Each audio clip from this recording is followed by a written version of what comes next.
Hello friends and welcome to lesson number 10 again. This is the fifth video of this particular lesson and we are studying about manufacturing sector. Till now friends we have studied about what is the meaning of liberalization. We have also seen the overview of manufacturing sector and we have seen what is the evolution of the industrial policy in our country. Now we'll see how this industrial policy changes affected our industrial growth. So what are the actual outcomes that we saw? Okay, so this is a kind of again summary of what we have studied, but put up in a different format so that if any question comes in the mains exam, you can directly have points from here in one location and then you can summarize them. So first of all, let us see what were the strong positive outcomes. So obviously there are positive outcomes, there are negative outcomes, there are so-so outcomes, not so good outcomes. So first we'll start with strong positive outcomes. And the one thing that was, that cannot be argued, that cannot be challenged is that private sector expanded after the LPG policy. So expansion of private sector was a strong positive outcome. New competitive firms emerged across different sectors. Market share shifted from PSUs to dynamic private players. So this, is undeniable. This is undeniable. Technology upgradation happened. This again is undeniable. Automotive industries, pharma, chemicals, telecom became globally competitive. Better quality, productivity, and standardization also happened. So this is the positive outcome. Export diversification happened previously since foreign trade was restricted. Now after opening up of economy, globalization, export diversification happened. Engineering goods, automotives, pharma, refined petroleum became major export pillars. Electronics export rising rapidly post PLI. So after the production linked incentives, now we are exporting a lot of electronics also, semiconductors also. Now how much value addition we are actually doing, that is another question. Or how much labor intensive exports we are doing, that is another question. But definitely there is a diversification in the basket of goods and services when it comes to export. So that is a point we need to keep in mind here. Then improved business environment, and business environment improved, ease of doing business improved, de-licensing reduced bureaucratic friction, competition increased efficiency. So these are some of the important strongly positive outcomes. Now let us look at what are some of the mixed outcomes. Okay, manufacturing GDP share stagnated, so we hope that manufacturing will become a major part of the economy.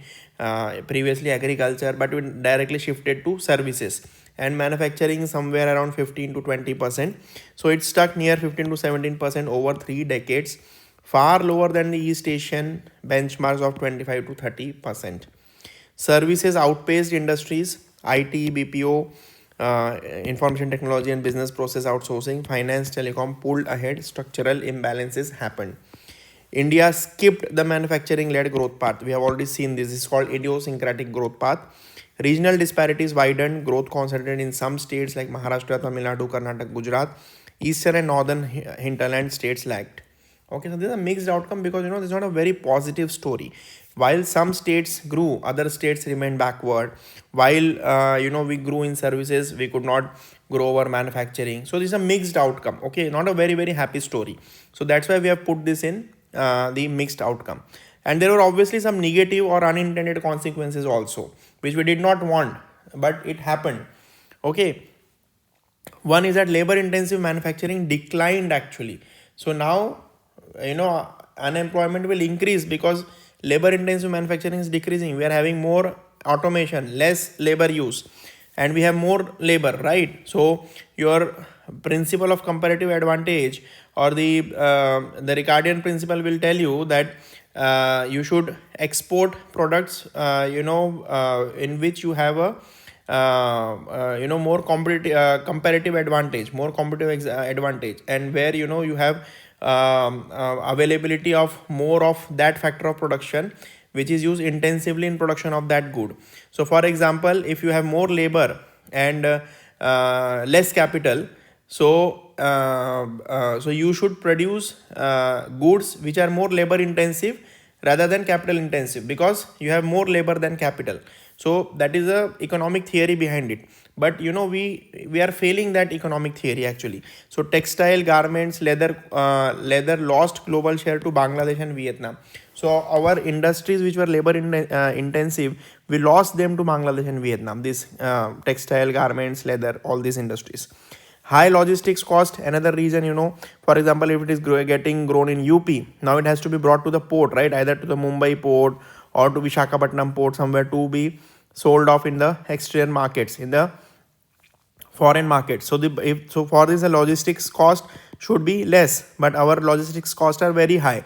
So even if the manufacturing is competitive, because of this logistics cost, our exports are not competitive.